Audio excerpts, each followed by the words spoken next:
Is this thing on? Oh, now it is. Hello, everyone. Thank you for coming out tonight. Some of you are fans of the Babylon Bee. I guess you've heard of it. The world's most trusted, factually accurate news source. Our tagline is fake news you can trust. We have risen in the ranks. We're actually the second most popular satire site now, just behind CNN.com. We're climbing, we're threatening, encroaching on their territory. It's a pleasure to be with you tonight and talk to you about what I think is, one of the biggest problems that we face. I guess probably the biggest problem, if we're being honest about it. I don't think it's hyperbolic to say that the war on truth, reality, and reason is one of the biggest problems that we face, and it's pervasive. It covers everything. I mean, there's very specific examples of it where we find that it's most pronounced, but in our job, what we're tasked with doing is making fun of what's going on in the world, and we're finding that our job is becoming exceedingly difficult because the world is so absurd it's almost impossible to satirize. And I'm actually kind of paraphrasing someone. The exact quote is, "The world is too absurd to be satirized," and that was G.K. Chesterton. He said that in 1911. And when I think of that statement that he made over 100 years ago, I wonder, what would he think about some of the things that we're encountering in our culture today? What would G.K. Chesterton think if he knew that at this very moment, right now, our culture, the adults in our culture, would be having an ongoing debate and discussion about what a woman is? And that if you went to trusted health resources like healthline.com, you'd find in answer to the question, can men get pregnant, the answer would be yes, and it's probably more common than you think. What would he think? He thought the world was too absurd to be satirized back then in 1911. And look what we're dealing with now. What would he think of a transgender 3-year-old or a kindergartner? I mean, this stuff is just absolutely insane. And I think it's probably the most common misconception about the Babylon Bee that there is that our job is easier now because there's so much material. Someone was just saying this at our table. You've got a lot of material. There's a lot of low-hanging fruit, right? Yeah, well, the job of the satirist is to exaggerate the truth to make a point. Imagine if your job is to make jokes that are funnier than what Democrats are doing in real life. Imagine if your job is to write comedy that's funnier than a Kamala Harris speech. Good luck. That's what my writers are tasked with every day. It's not as easy as you think. Yes, there is a lot of material, but how do you exaggerate the truth to make a point when the world is already a parody of itself? It feels like we're living in a South Park episode with men dominating women's sports, and they don't even look like women. These are like big burly guys with broad shoulders and Adam's apples and tucked away testicles dominating women in women's sports. It's insane. It's absolutely insane. It feels like comedy because it is comedy. And one of the things that's crazy about our current culture, and I think is something that we need to correct as aggressively as we can, is this tendency to take it seriously and treat it seriously. It is comical. It is funny. One of the reasons that Tucker Carlson is so hated, he's in the news right now for being let go from Fox News. One of the things I love about Tucker Carlson, besides the fact that he mentions the Babylon Bee every now and then, I love that he throws his head back and laughs at absurdity when he sees it. He laughs in the face of absurdity. We need more of that. I talk to crowds all the time, and people in the audience, even when I bring up these examples, you don't even realize it. It's happening in this room right now. You don't even realize how much we've become used to this stuff. We're talking about, when I mentioned healthline.com saying that men can get pregnant, and that's probably more common than you think, that is absolutely crazy and insane, and we're used to it. We've become accustomed to hearing these things as if they're normal, and it's not normal. It's wildly crazy. But what happens when you're trying to actually do comedy in this world is you make jokes about this stuff. You try to joke about it. And so satire goes in the direction the truth is pointing in and exaggerates it, caricatures what's going on in the world, and then Hopefully the world doesn't catch up to it, but sometimes it does. And so we find, actually, it's better to show than tell, so I want to start by showing you guys some examples of some of these jokes that we've told that were satire at the time we told the joke, and then later on there was a headline that was just like the joke. And we actually call these fulfilled prophecies because it's like they're prophetic. But I'll start with the Babylon Bee headline, and then I'll show you the real headline that came true afterwards. Pants sales plummet as everyone working from home. It's a COVID joke, you know? Everybody was working from home for time. I hope some of you are returning to work at this point, but everybody was working from home. It didn't matter if you were wearing pants. No one's going to see you from the waist down unless you're Jeffrey Toobin over at CNN.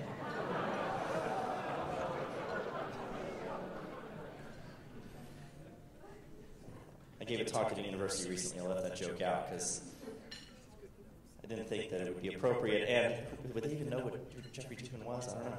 You guys got it. That was good. But this was 2 days later. 2 days later, look at this headline from CBS. As population works from home, Walmart reports increased sales for tops but not pants. It's a guy sitting at his computer, dressed nice for business upstairs. 2 days later, Gavin Newsom named U-Haul Salesperson of the Year.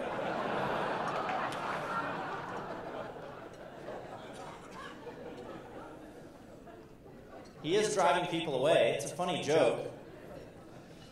But later on, I think that same month, well, this was September of 2021, you fast forward a little bit. No, it was a few months later, January. Californians fleeing for Texas so fast, U-Haul runs out of trucks for them. It literally happened. He was the salesperson of the year. Lego unveils new genderless bricks with no male-female connectors.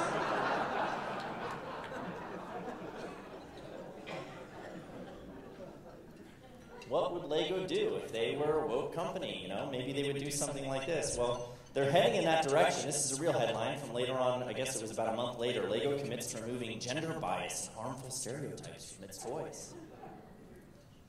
We did one, I don't have it here in this presentation, we did one about how Mattel had rolled out a pregnant Ken doll.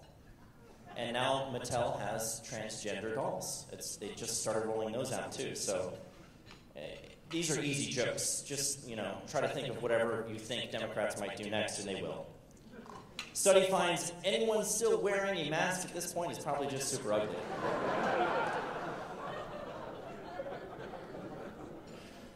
I don't see any mask wearers, so sorry if you're hiding your ugly face behind a mask tonight. Unattractive individuals wear masks more often than others. I love how it's a study. It's exactly the same, and the image is almost the same. We told this joke in April of 2021, and this real story came out in February of 2023. So, 2 years ahead of the curve on that one. Trump, I have done more for Christianity than Jesus.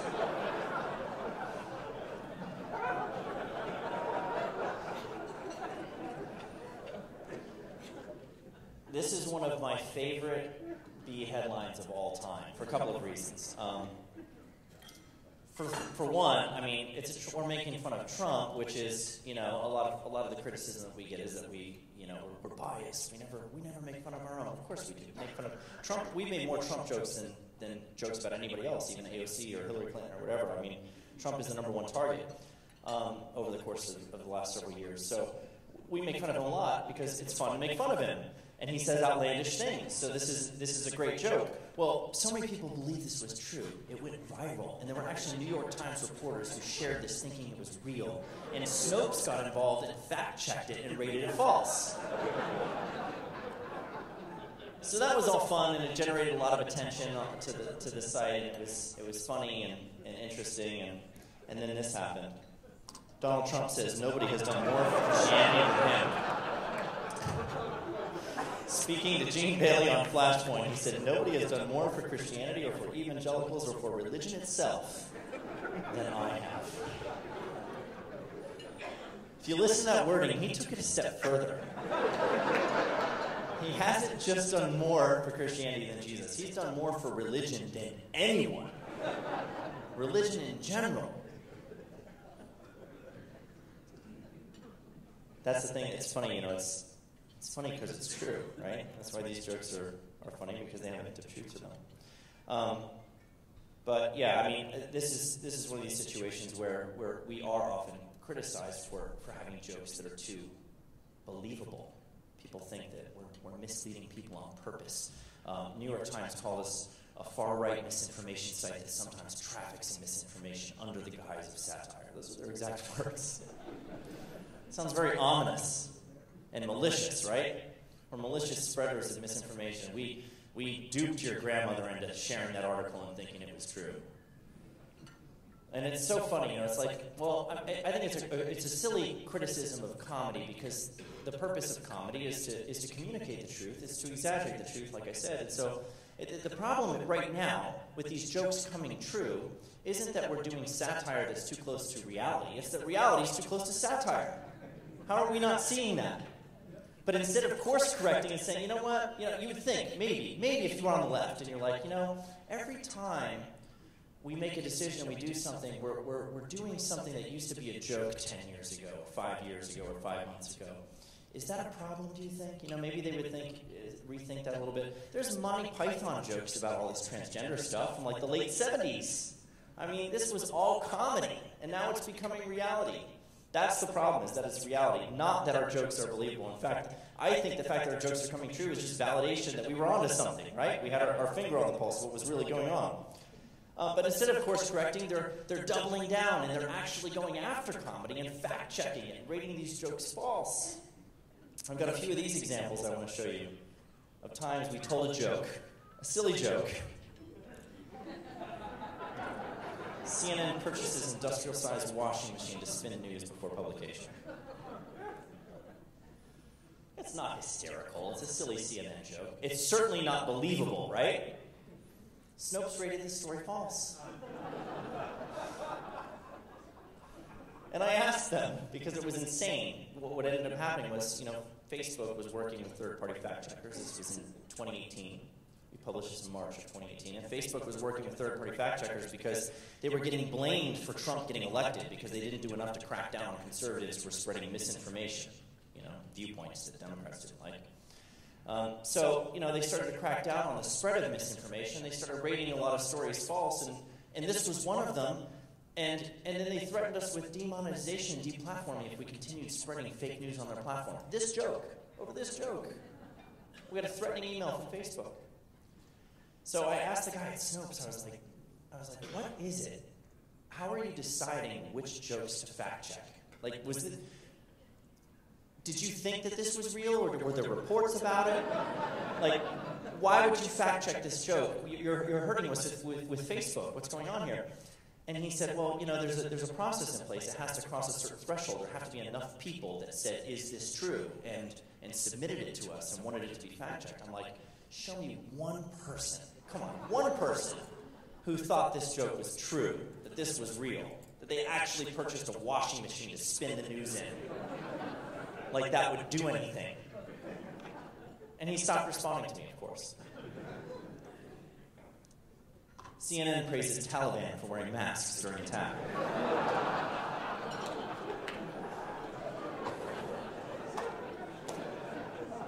Taliban fighters responsibly wearing masks. It is covering their nose and mouth. Now, this was widely believed, this one. It was widely believed, and it was shared like crazy, and it went viral even on the left. People thought it was true. Now, is that because we're tricking people, or is it because of CNN's track record that people thought this was true? Ocasio-Cortez appears on The Price is Right, guesses everything is free.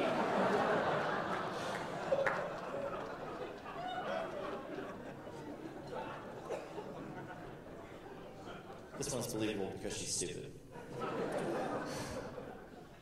But this was fact-checked and rated false. She did not, in fact, appear on The Price is Right, guess everything. It's a pretty good Photoshop, honestly. It looks like she's there. And I could see her saying something like this. But no, this did not happen. She did not, in fact, go on The Price is Right and guess everything is free. Ninth Circuit Court overturns the death of Ruth Bader Ginsburg. USA Today fact-checked this story, rated it false, and cited 15 sources in their lengthy refutation of this story. They called the Ninth Circuit Court and checked their website to make sure that this had not in fact taken place. What does it mean to overturn somebody's death? Is that a resurrection? What is that? Like, how could that possibly be true? Are they serious? National Review did a write-up on this one. They said it was the stupidest fact check in the history of fact checks. I tend to agree. 15 sources, really? You know what you could do? If your job is to find out if this is satire, maybe check the source. Well, where did this come from? The Babylon Bee. Babylon Bee is satire. There you go. Do you really have to go further than that? Do you have to make phone calls? But if you scroll to the bottom of the fact check, this is the thing. This is the really interesting thing. I don't have a lot of time to elaborate on this point, but you scroll to the bottom of this, and in fine print, in italicized font, tiny at the bottom, it says, "This fact check was paid for by grants from Facebook." So Facebook paid USA Today to rate this joke false. And they spent a lot of time researching it and putting effort into it, like they were taking it very seriously. So they rated it false, and then Facebook threatened us again with demonetization. Isn't that interesting? They're threatening us on the back of their own fact check that they paid for of a joke. I think that's a joke. The interesting thing, though, with all this fact-checking stuff is that in the fight against misinformation is that they really do want you to believe, and it's the dumbest thing in the world, they want you to believe that they actually care about the spread of misinformation. They want you to believe that they actually care about what's true and getting the truth out there. And what we've learned, what our personal experience has taught us, is that the censorship apparatus that exists is not there to safeguard the truth. It's there to guard the narrative. And it guards the narrative at the expense of the truth. That's what's actually happening.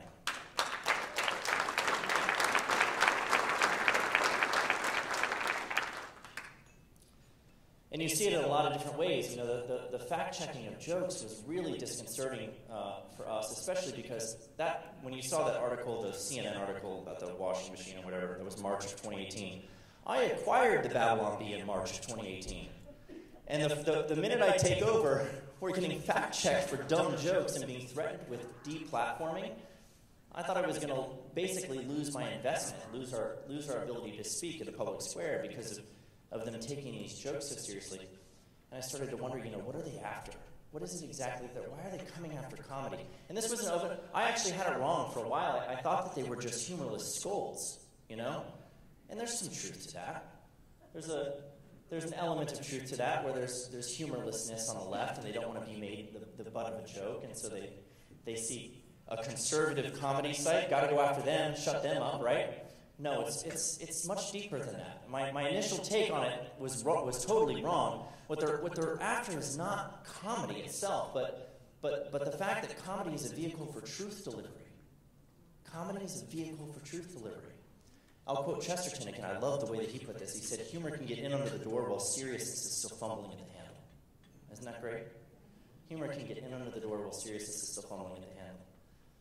What he's saying there, what he's communicating there, is that humor is an effective vehicle for truth delivery. If you wrap your message in the package of humor, it's more easily delivered and received. So if you're worried about the truth getting out there, if you're safeguarding the narrative at the expense of the truth, who are you going to go after? The people who are speaking truth in a very convincing way, in a very effective way. It's often going to be the comedians who are making jokes that challenge the popular narrative. That's what comedy does when it's at its best, is it challenges instead of promoting the popular narrative. It tries to poke holes in it. Have you noticed that late-night comedy isn't funny anymore? Do any of you watch any of these shows? Other than, ironically, just to laugh at how stupid they are and how not funny it is?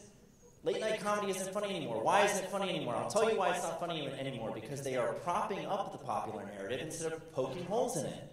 They're going for the applause of affirmation rather than the laughter of amusement. Someone called it clapter. I like that. Clapter. That's what they're going for. And you see it all the time. They give this monologue, and it's not funny at all, but everybody stands up and cheers. It's like, wait a minute, I thought this was supposed to be a comedy show. But they're guarding the narrative. They're guarding the narrative at the expense of the truth. And that's it's only gotten worse. Where it's gotten worse for us is because they're now trying to decide, they're trying to make decisions and put guardrails up about what we're allowed to joke about, what we're not allowed to joke about. I thought the fact-checking thing was a perilous situation for us. It might put us out of business, but the hate speech thing is far worse. The latest example, and I'm sure you guys are familiar with this situation, but we did get locked out of Twitter. You guys aware of the Bee getting locked out of Twitter? Is that a known thing? We were locked out of Twitter for 8 months. And we were locked out of Twitter because we did something that we're not supposed to do. There's a new rule in comedy. And the number one rule in comedy used to be, I don't know how far back you have to go, but the number one rule in comedy used to be funny. When you told a joke, the aim was to be funny. You write a joke, you're thinking, well, what would be funny? Let's tell a joke that would be funny. Now, the number one rule in comedy now is you can't punch down. You're not allowed to punch down. Beyond that, pretty much everything is fair game. Well, what's punching down? Punching down, and this is actually, and I'm not just saying that this is a rule like a lot of people have it in their heads that this is how you should conduct yourself. No, this is actually a rule in writing now. The social media platforms have adopted this as policy. Facebook's policy as of 2021 is that you are not allowed to punch down with humor. Satire that uses jokes and comedy to punch down is a violation of the hateful conduct policy over at Facebook. And punching down, of course, is basically this concept of, you have everybody is on a hierarchy, and people who have less power and privilege than you, people who are marginalized or oppressed, they check off enough boxes on the marginalization and oppression scoring system. Those people who are beneath you on that hierarchy, you're not allowed to joke about them, right? You can't joke about them because they're beneath you. And this is an insane thing to me as a humorist and satirist. Imagine, just put yourself in our shoes for a second. Imagine thinking to yourself when you're trying to write a joke, you know what? I shouldn't joke about those people. They're beneath me.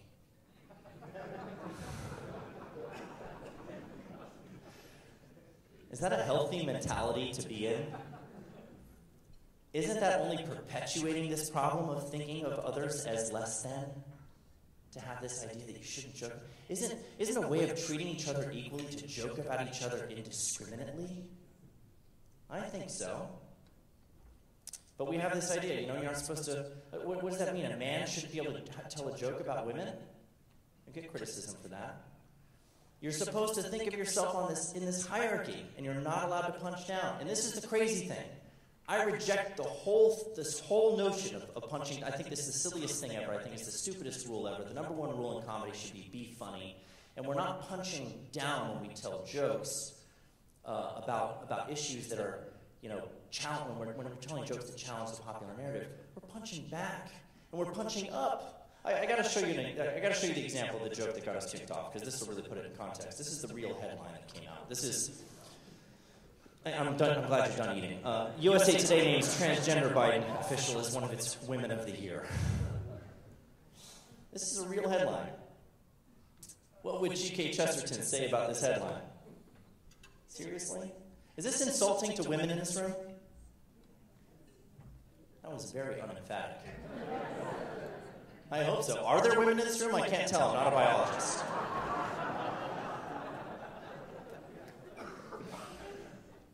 Well, we fired back in defense of the women in this room who don't care, apparently, with this joke. The Battle on Bee's Man of the Year is Rachel Levine.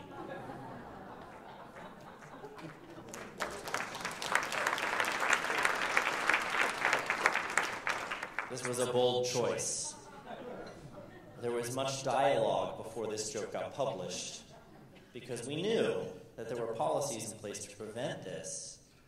We have a screenshot of the conversation that was happening in our Slack channels about this. The writer who came up with the headline pitched it, and there was some talk about it, and then Kyle, our editor-in-chief, direct messaged the writer and said, "Dude, you're going to get us kicked off of Facebook and Twitter." And he said, "I know, LOL."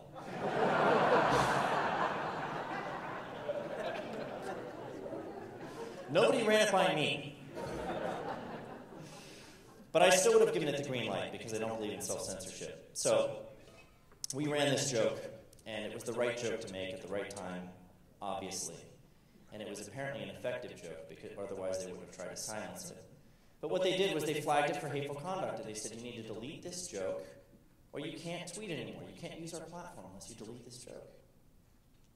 That was the condition.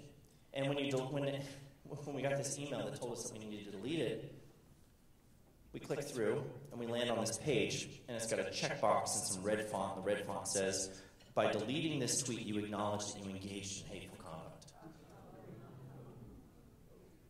So we refused to click the button. We didn't do it.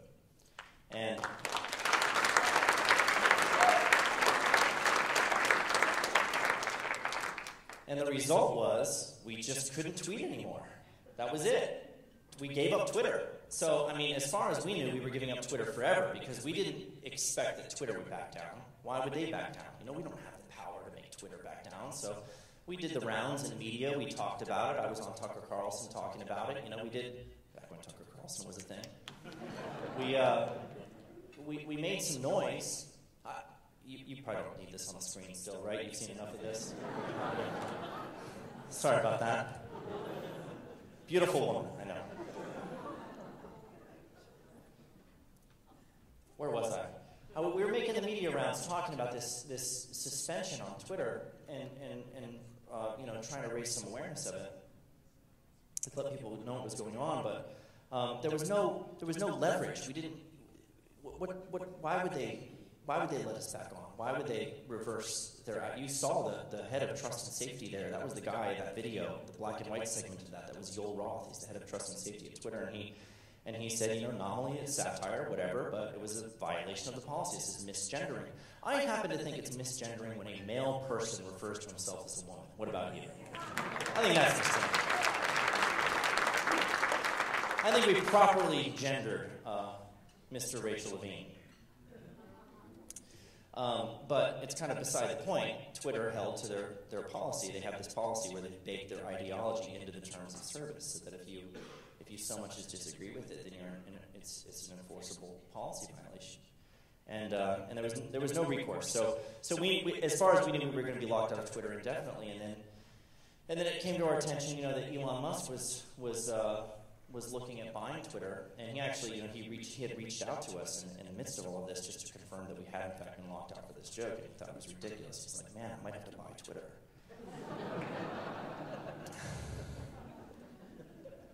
And I thought that was a joke. Yeah, okay, sure, to set the bee free.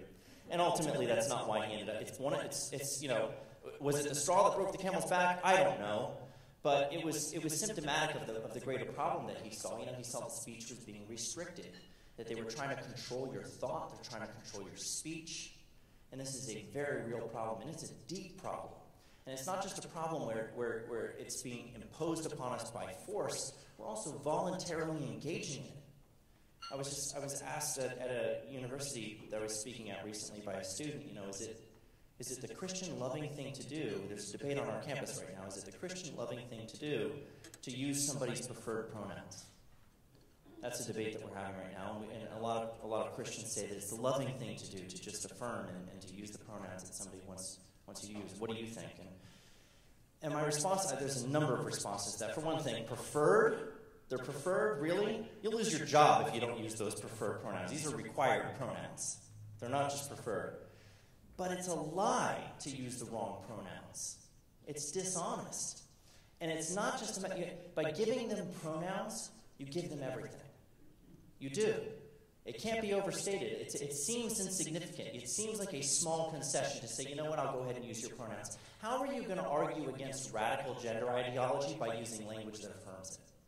How are you going to do that? You're undermining your own case right off the bat. You can't do that. You give them everything. You give up your tongue and you give up the truth. That's how you're going to start out your case against radical gender ideology. You can't concede that ground. You can't give in to that. So the truth is under assault from a variety of different directions. Elon Musk saw that very clearly. He saw the threat that wokeness poses to society and to speech.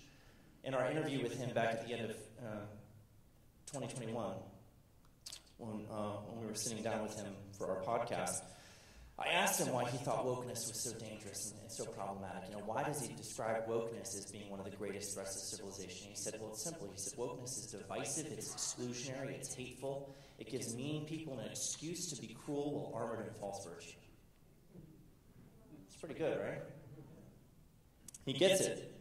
He gets it. And so he bought Twitter to create a place where you could actually challenge the narratives of wokeness. And I commend him for that. I respect him greatly for that, because he took a huge hit to his reputation and his wallet. It cost him about $44 billion, and we're trying to think of a joke worth $44 billion ever since, which is very challenging to do. But I can't overstate how important that is. Up to this point, all of these platforms have been run by people who are waging war on reality, reason, and truth. And these platforms are the public square of the modern age. By the way, they've been described that way by the Supreme Court. The Supreme Court has called them the public square of the digital age. Look at Packingham versus North Carolina. It's right there. They've talked about it in those terms. This is where the vast majority of public discourse takes place on these platforms. And the greatest threat to speech used to be the government, because there weren't platforms like this. The public square used to be like the literal town square, where you could go and have discussions with people in public. Now it's a digital town square, and it's managed by privately owned companies that are hostile to the truth, and they're hostile to the truth under the guise of being concerned about preserving the truth and fighting misinformation and hateful conduct and all of these things. It's twisted, it's warped, it's messed up. We're living in the upside down, and we have to fight against it. How do we fight against it? There's two ways. There's the legal recourse, and I can speak briefly to that. We're in a room full of policy people, right? You guys care about policy. Are there lawyers in the room? Probably have some lawyers in the room, right? A few of them. I hate you guys. You're so expensive. I ask you one question. You send me an email. You bill me $800? I thought we were friends. There's the legal answer, and there is legal recourse. Don't ever let anybody tell you there isn't legal recourse, because they say this all the time. Oh, they're private companies. They can do whatever they want. They have a First Amendment right to censor you. Take a look at the case that went through the Texas court system. Texas House Bill 20 was a social media censorship law that was designed to safeguard free speech. And the way that it accomplished that was by making it unlawful for these platforms to engage in viewpoint discrimination. And the law was initially struck down, and then it was appealed to the Fifth Circuit Court of Appeals. And the Fifth Circuit took a look at this, and they took a look at the arguments that were being made. And the lovers of censorship, the big tech companies and their lawyers, the lovers of censorship made the case that they're basically newspapers. They can publish whatever they want. They have a right to free speech, and their free speech means they can muzzle you whenever they want.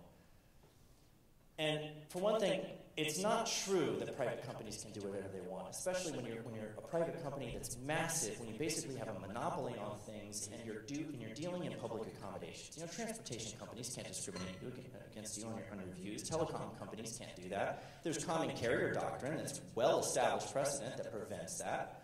Why can't that apply to these companies? They looked at this law, the Fifth Circuit Court looked at this law, and they said, look, you're trying to say that your censorship is speech. You're trying to say that somewhere buried in the enumerated right to speak freely is a corporation's unenumerated right to muzzle people. That's not a thing. It's not a thing.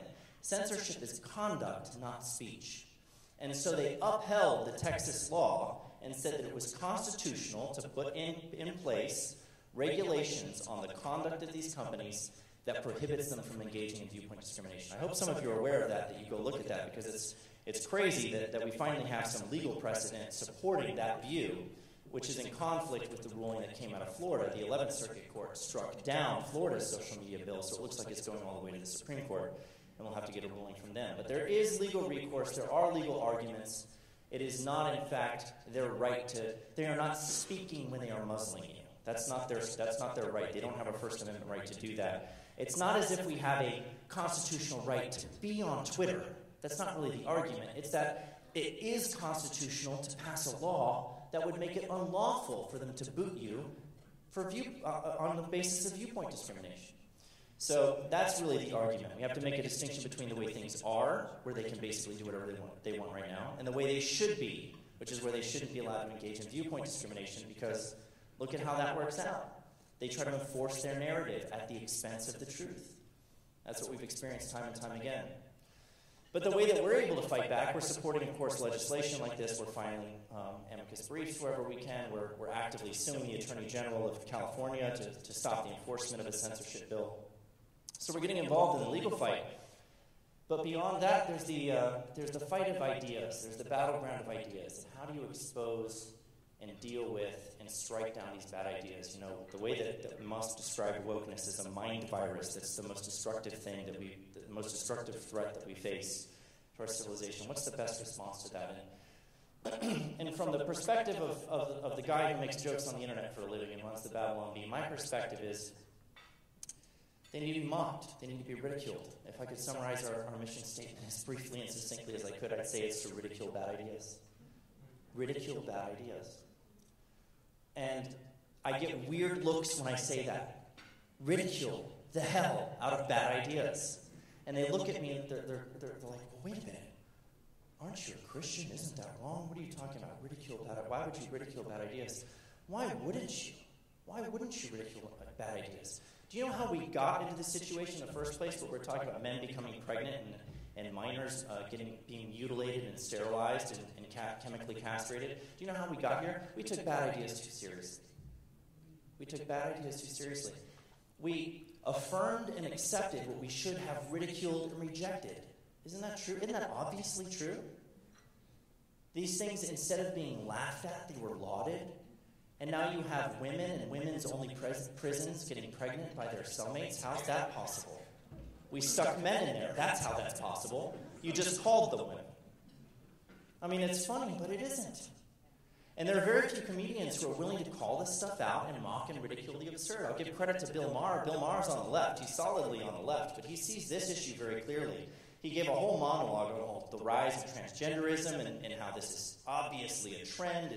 It's more exaggerated on the coast than it is in the middle of the country. Are we really supposed to believe that all throughout human history, all the trans people have been closeted and now all of a sudden they're coming out? Or are we actually indoctrinating people and leading them to believe this? And he said, look, you know, when I was a kid, I wanted to be a pirate. Thank God no one scheduled me for eye removal and peg leg surgery.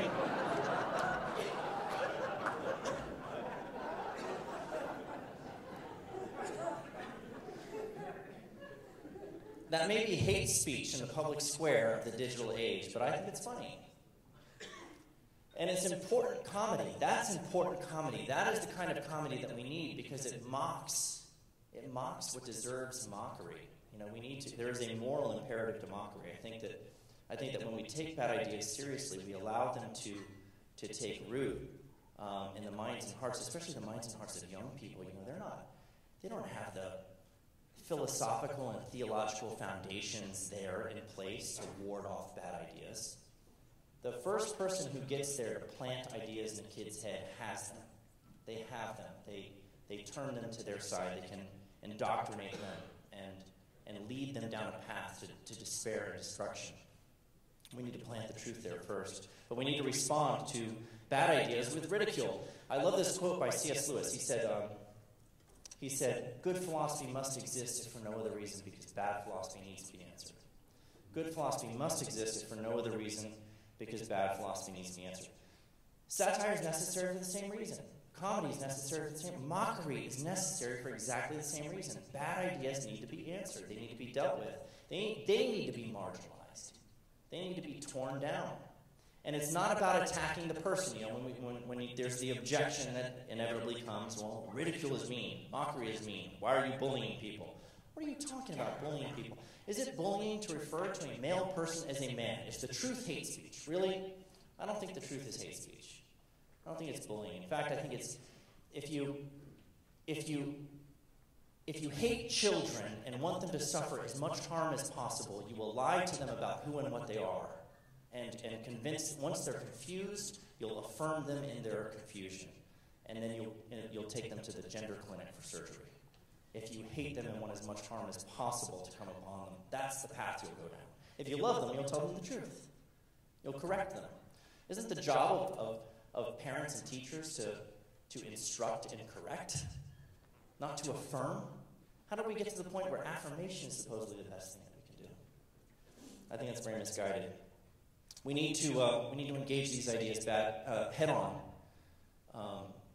In the battlefield of ideas, we need to be willing to ridicule them, mock them, mercilessly. You can't reason with people who have abandoned reason on purpose, but you can and you must ridicule their bad ideas.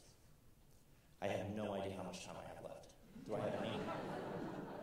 Is there a timer? I don't see one. I think that's it then. I don't know if I think it's a good note to end on.